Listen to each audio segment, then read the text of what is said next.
السلام عليكم ورحمة الله وبركاته. الحمد لله وحده والصلاة والسلام على من لا نبي بعد. أما بعد أعوذ بالله من الشيطان الرجيم. بسم الله الرحمن الرحيم. وقال الله تعالى في القرآن الكريم وما أرسلناك إلا رحمة للعالمين. صدق الله العظيم.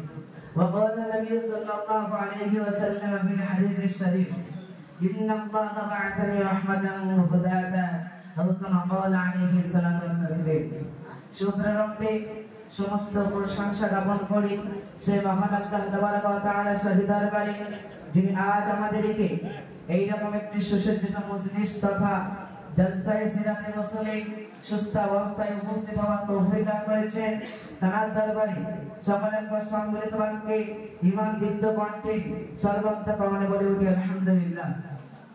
অতঃপর হুজুরে পাক সাল্লাল্লাহু আলাইহি ওয়াসাল্লামের প্রতি দরুদের নাযিল জ্ঞাপন করি যিনি তাহলে আসমান গর্ববোধ করে, যিনি বসলে জমিন আনন্দিত হয়, যিনি হাসলে জান্নাত সুসজ্জিত লাভ করে, যিনি কাঁদলে জাহান্নাম ভয় করে, সেই বিশ্বনবী সাল্লাল্লাহু আলাইহি ওয়াসাল্লামের প্রতি জানাই লক্ষ কোটি দরুদ সালাম।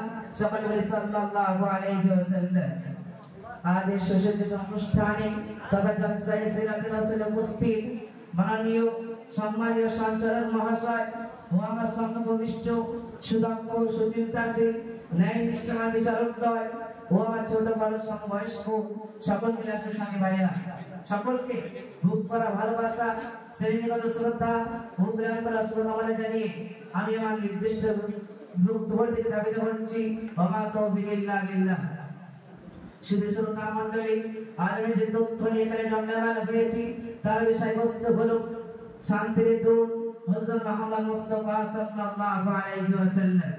এই সম্পর্কে আরো পাঠ করতে গেলে সর্বপ্রথম আমাকে বলতে হয় যে আজ থেকে প্রায় 1450 বছর পূর্বে যে ধরামুখে যখন অত্যাচার অবিচার শিরক বিদআত ও ফিতনাবাসদের উচ্চরিকায় গোটা পৃথিবী যখন অন্ধকার অমরেশ্বর কৃষ্ণ লিখে আচ্ছাদিত হয়েছিল তখন মানব সমাজ সুখ শান্তির জন্য চাদর পাখি নয় মিলে ভবন পারে আসমানের দিকে তাকিয়ে থাকতো। কখনো হতে বসুন্ধরায় শান্তির বিহারা নিয়ে আল্লাহর বিরোধ দূত শুধু গমন করিবে ও আমাদেরকে অমৃত সুধা পান করিয়ে সর্বপ্রকার তৃষ্ণা নিবারণ করিবে। ঠিক সেই সময় বসন্তের বার্তা দূর করতে এবং শান্তি ফিরিয়ে আনতে আমার নবী তোমার নবী জনাব মুহাম্মদ মুস্তাফা সাল্লাল্লাহু আলাইহি ওয়াসাল্লাম এই ধরাকে আবির্ভূত হন। বিশ্বনবী সাল্লাল্লাহু আলাইহি ওয়াসাল্লাম এমন একটি যুগে আবির্ভূত হয়েছিলেন যে যুগের কথা বলতে গেলে আমাকে বলতে হয় যে যুগের মানুষ ছিল সিংহের চেয়ে হিংস্র, যে যুগের মানুষ ছিল শিয়ালের চাইতে দ্রুত, যে যুগের মানুষ ছিল কুকুরের চাইতে লোভী, যে সময় মানুষকে মানুষ বলে মনে করতো না, নারী জাতির ছিল কোনো মর্যাদা, ফুলের নাই নয়নে মনে করে যার টুকরাকে জীবন্ত দাফন করতে পারে অন্ধকার পারবে, যে যুগের কথা স্মরণে পড়লে নয়ন দিয়ে বলে বলে অস্ত্র ঝর্ণা ধারা সেটি অন্য সে অত্যাচার মোট কথা সর্বপ্রকার পাপ কলিমার কৃষ্ণ লিখায় আচ্ছাদিত হয়েছিল গোটা পৃথিবী। ঠিক সেই সময় বসন্তের বার্তা দূর করতে এবং শান্তি ফিরিয়ে আনতে নিপীড়িত লাঞ্ছিত বঞ্চিত অপমানিত ও পদদলিত মানুষের অভিভাবক হয়ে আমার বিশ্বনবী সাল্লাল্লাহু আলাইহি ওয়াসাল্লাম আবির্ভূত হন। সুতরাং বিশ্বনবী সাল্লাল্লাহু আলাইহি ওয়াসাল্লাম যে মুক্তির দূত একটি দৃষ্টান্ত দিলে আপনারা বুঝতে পারবেন। এখন বিশ্বনবী সাল্লাল্লাহু আলাইহি ওয়াসাল্লাম জোহর ও আসরের 4 রাকাত নামাজে নিয়ত করলেন, কিন্তু বিশ্বনবী সাল্লাল্লাহু আলাইহি ওয়াসাল্লাম 2 রাকাত নামাজ আদায় করার পর সালাত করে দিলেন। তখন সাহাবায়ে কিরাম বিশ্বনবী সাল্লাল্লাহু আলাইহি ওয়াসাল্লামকে আদবের সাথে জিজ্ঞাসা করলেন, ইয়া রাসূলুল্লাহ ইয়া হাবিবাল্লাহ, ইয়া রাসূলুল্লাহ ইয়া হাবিবাল্লাহ, আজ থেকে এই নামাজ 2 রাকাত হয়ে যাবে? তখন বিশ্বনবী সাল্লাল্লাহু আলাইহি ওয়াসাল্লাম বলেন, না, 2-4 রাকাতই আছে। তখন সাহাবায়ে কিরাম রাদিয়াল্লাহু তাআলা আনহুম বিশ্বনবী সাল্লাল্লাহু আলাইহি ওয়াসাল্লাম বললেন, কিন্তু আপনি তো 2 রাকাত নামাজ আদায় করার পর সালাম ফিরিয়ে দিয়েছেন, কিন্তু এখন বিশ্বনবী সাল্লাল্লাহু আলাইহি ওয়াসাল্লাম কি বলছেন শুনুন। বিশ্বনবী সাল্লাল্লাহু আলাইহি ওয়াসাল্লাম বলেন লা নাসিতু ওয়ান নুসিতু, অর্থাৎ আমি ভুলিনি, বরং আমাকে ভুলে দেওয়া হয়েছে। এই জন্য ভুলে দেওয়া হয়েছে যে যাতে করে আমার এই ভুলের মাধ্যমে আমার উম্মতের মাঝে সহজতার মাসআলাটা স্পষ্ট হয়ে যায়। এর দ্বারা বলা যায় যে বিশ্বনবী সাল্লাল্লাহু আলাইহি ওয়াসাল্লাম ছিলেন শান্তির নবী। আর সুতরাং বিশ্বনবী সাল্লাল্লাহু আলাইহি ওয়াসাল্লামের নিদ্রা বা ঘুমটাও হলো উম্মতের জন্য রহমত।